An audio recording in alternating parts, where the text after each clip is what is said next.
Uau, Eloí, a paz do Senhor. Fique bem atento porque nos próximos minutos vamos falar do 22º país da janela 10x40, a Nigéria. Nigéria, ou República Federal da Nigéria, é um país do oeste africano com 216,7 milhões de habitantes. O tipo de governo lá é o de república presidencialista. Seu idioma principal é o inglês, mas há uma grande diversidade de dialetos dentro das vilas e comunidades espalhados pelo país, os quais variam bastante de acordo com cada região.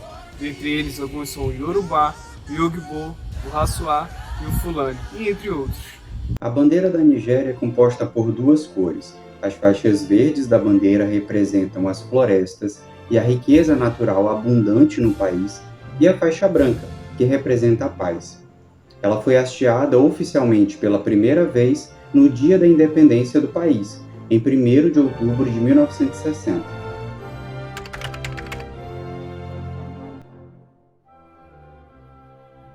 Localizada na costa ocidental africana, a Nigéria é uma das 54 nações dependentes que constituem aquele continente. Tem uma população estimada em cerca de 213 milhões de pessoas e é o maior PIB daquele continente, o que faz não somente o país mais importante daquela região do globo, como um dos principais países do mundo. Tem uma grande reserva de petróleo. A Nigéria é um país recente, né? Obteve a independência da Grã-Bretanha lá em 1960, passou por um período colonial de 160 anos, mais especificamente, assim, iniciado em 1900, né? Até 1960, né? Aqueles 60 anos mais duros de domínio inglês e tal. Quando os ingleses saem da Nigéria, eles desenham uma fronteira artificial e coloca lá 250 povos e etnias lá, e a maioria deles se odeiam ferozmente mesmo.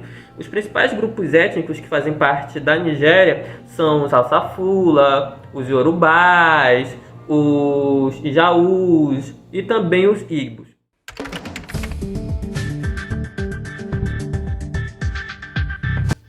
Além de ser a maior economia da África, deter uma grande biodiversidade, ter os mais variados dialetos nativos, como o Igbo, o Yorubá, e como herança colonial o inglês, a Nigéria também é um país religiosamente dividido.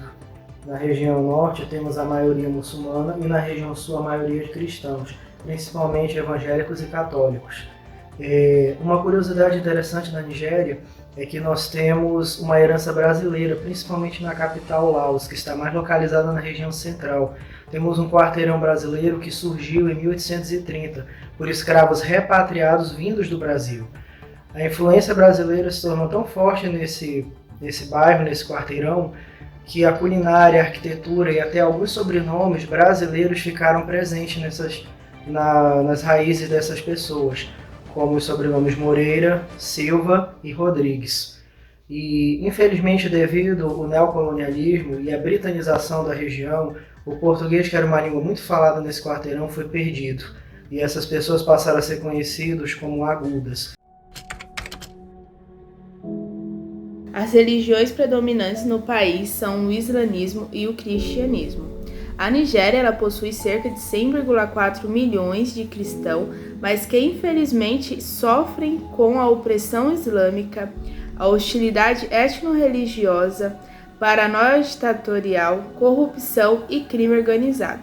A perseguição ela vem por parte de grupos como o Boko Haram, o Estado Islâmico da província da África Ocidental e os militantes funaris.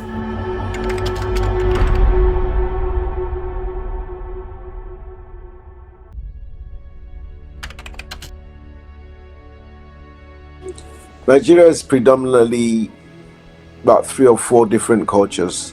Actually, no, there are probably more than that. There are a lot more. So you've got many different cultures, many different subgroups.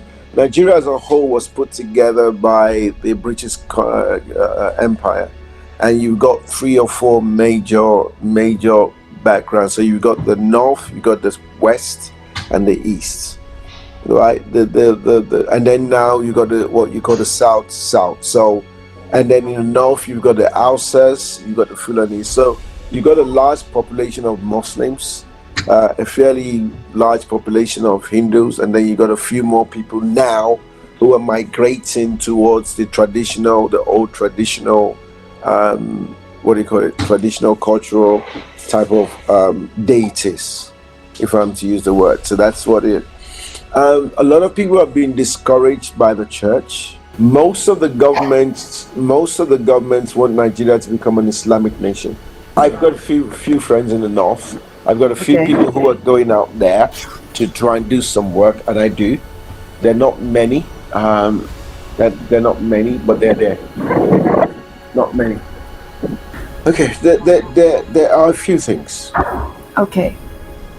Before the last election, not this one, the previous election, when who came in?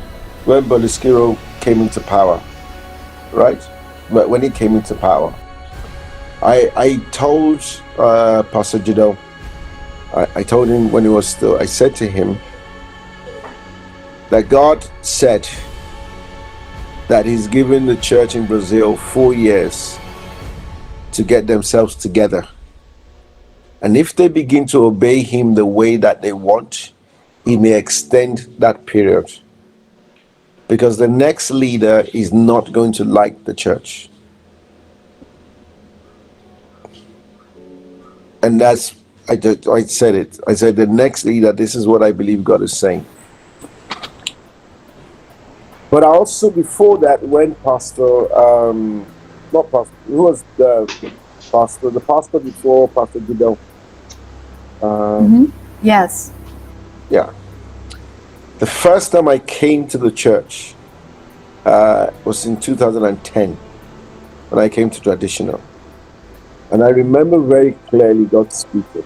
This is what he said. He said, I'm going to choose a few nations around the world that I want to use as my last time passport to take the gospel all over the world. Wow. Those nations need to be ready. And so I said, God, which are they? He didn't give me all of them, but he said Brazil is one of those nations where I want to use the people from Brazil to go all around the world to take the gospel to them. Amen. To take the gospel. So I then asked him, what are we to do? And he said, this is then, he said, use the time to equip everyone, because what is coming, it is not going to be like what we used to do. What is coming is not like what we're supposed to do. You know, a lot of people still think that the most important thing in the church is to have a church meeting on a Sunday, on a Monday evening, or whatever time. Yeah. That is not the most important thing. What's the most important thing? The most important thing is to understand the mind of God and to make sure that everybody can disciple somebody else. So if everybody in our churches cannot disciple somebody, then we do not have Christianity. Bom, sabemos que a principal forma de contribuir para o avanço do reino de Deus aqui nessa terra e de contribuir para o trabalho desses missionários que estão espalhados ao redor do globo é através da oração. E, sem dúvidas, ela é a principal forma, é a forma mais eficaz, mais eficiente, e principalmente nós, como igreja, nós temos essa incumbência, essa responsabilidade de sempre estar orando por esses nossos irmãos. Contudo, sabemos que existem outras formas de contribuir, e uma delas é doando, através das doações.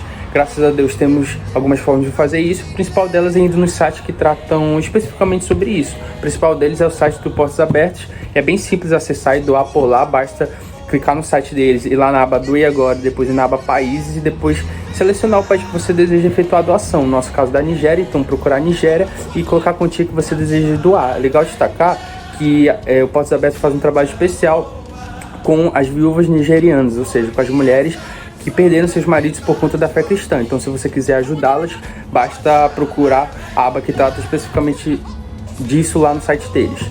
O nosso grupo decidiu arrecadar recursos e contribuir em prol dos missionários que estão lá na Nigéria. Então, se você quiser ajudá-los, basta falar conosco, e graças ao nosso entrevistado nós conseguimos fazer essa ponte e conseguiremos ajudar esses missionários que estão lá na Nigéria. Lembre-se de sempre estar orando pela Nigéria e orando em prol do avanço do reino de Deus lá nesse país.